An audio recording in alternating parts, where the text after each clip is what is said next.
जय श्री राधे सभी मित्रों को। ध्यान मूलम गुरु मूर्ति पूजा मूलम गुरु पदम मंत्र मूलम गुरु वाक्यम मोक्ष मूलम गुरु कृपा गुरु ब्रह्मा गुरु विष्णु गुरुदेव महेश्वराय गुरु साक्षात परम ब्रह्म तस्मै श्री गुरुवे नमः। सदगुरुदेव भगवान के श्री चरणों का ध्यान करते हुए वीडियो को आगे बढ़ाते हैं। तो आज के वीडियो में हम जानेंगे एक हिरनी के गर्भ से एक महान तपस्वी पैदा हुए। एक हिरनी के गर्भ से। ये कथा बहुत ही रोचक है और वह ऋषि विभांडक के पुत्र थे।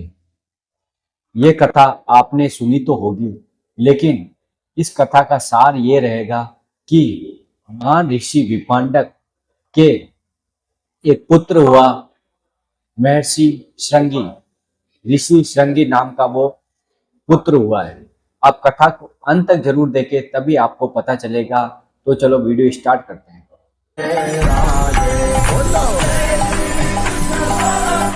सबसे पहले हम जान लेते हैं एक महान तपस्वी हुए ऋषि विभांडक, जो नदी के किनारे तपस्या कर रहे थे।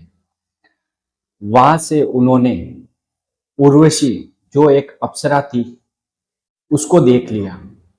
अब वो बड़े ब्रह्मचारी ऋषि तपस्या में लिप्त थे, लेकिन देखने मात्र से उनका वीर्य उस नदी के अंदर जाकर जा गिरा। तो नदी पे जैसे ही वो वीर्य गिरा, एक हिरनी वहां से जा रही थी।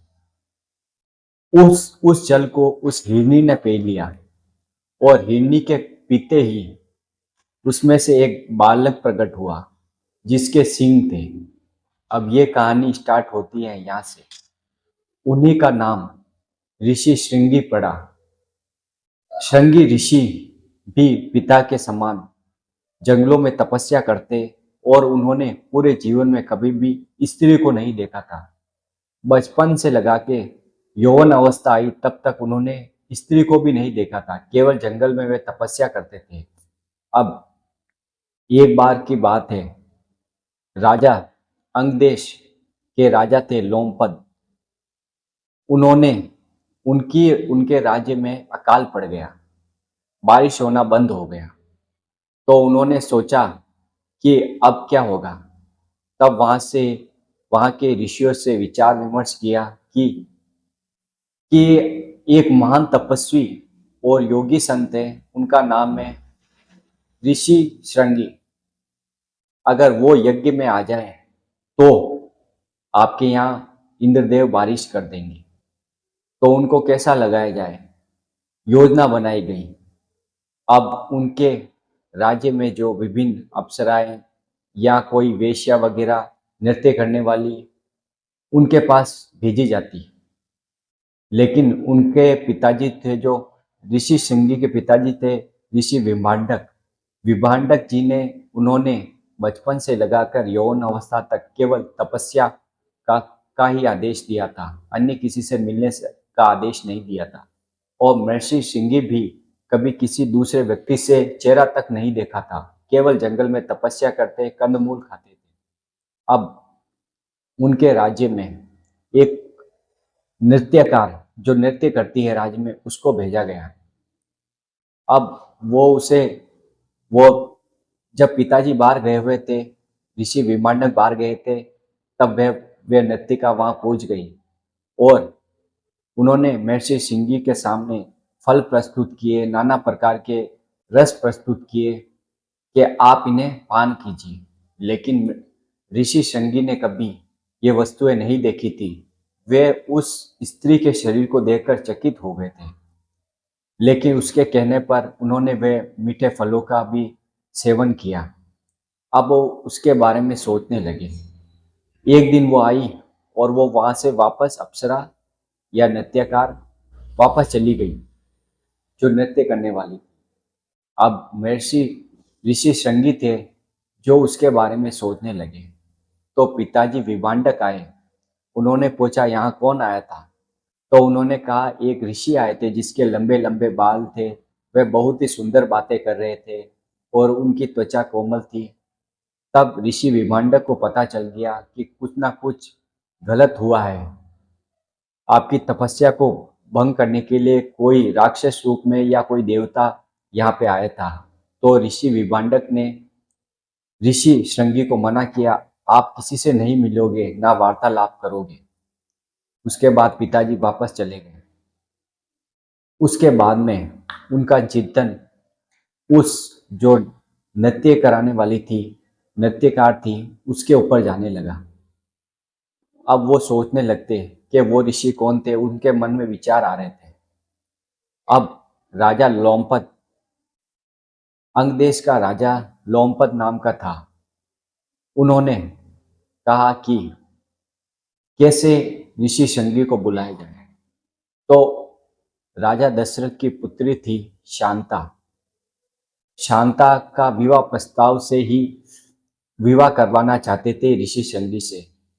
और अगर ऋषि, जो महर्षि ऋषि थे, शृंगी थे, वो राज्य में जाकर अगर राजा की गद्दी पर बैठ जाते हैं तो वहां के राज्य में बारिश हो जाएगी।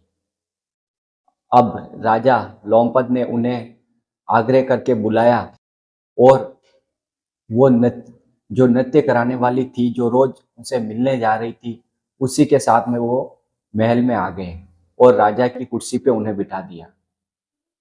तो वापस जब उनके पिताजी ऋषि विभांडक आए, उन्होंने देखा घर पे ऋषि शृंगी नहीं है, तो बहुत क्रोधित हुए और सोचने लगे अपने तपस्या बल से सबको नष्ट कर दूंगा। लेकिन जो अंग देश के राजा लोमपा थे, उन्होंने पूरे राज्य में ये घोषणा करवा दी थी कि जो अंग देश के राजा हैं वो ऋषि शृंगी होंगे। तो यह बात उनके पिताजी के कानों में पड़ गई, ऋषि विभांडक जी के। तो वो भी प्रसन्न हो गए और जो शांता थी राजा दशरथ की पुत्री, उनका विवाह ऋषि शृंगी से करवा दिया। और जब ऋषि शृंगी और शांता का विवाह हो गया तो वे वापस जंगल में चले गए और जीवन यापन करने लगे। एक बार गुरु वशिष्ठ जी के कहने पर अंग देश के राजा को कहा गया कि आप जाके प्रार्थना कीजिए और जो पुत्रेष्टि कामना यज्ञ होता है वो करवाइए, तब मुझे पुत्र की प्राप्ति होगी, राजा दशरथ ने कहा। तब राजा लोमपाद ने जाके विनय की ऋषि शृंगी से कि आप यज्ञ में पधारिए। तो उस राज्य में जाकर जो पुत्र कामेष्टि यज्ञ था वो यज्ञ कराया गया, क्योंकि राजा दशरथ के उस समय कोई पुत्र नहीं था। तब ऋषि शृंगी उस यज्ञ में आए और यज्ञ से खीर उत्पन्न हुई, वो खीर खिलाई गई। वो खीर खाते ही राजा दशरथ के 4 पुत्र हुए, राम, लक्ष्मण, भरत, शत्रुघ्न। ये 4 पुत्र प्रकट हुए। तो ये महान तपस्वी ऋषि शृंगी की कहानी है, जिन्होंने तपस्या की और एक हिरण के माध्यम से अपना शरीर बनाया। मतलब वे हिरण के गर्भ से उत्पन्न हुए थे।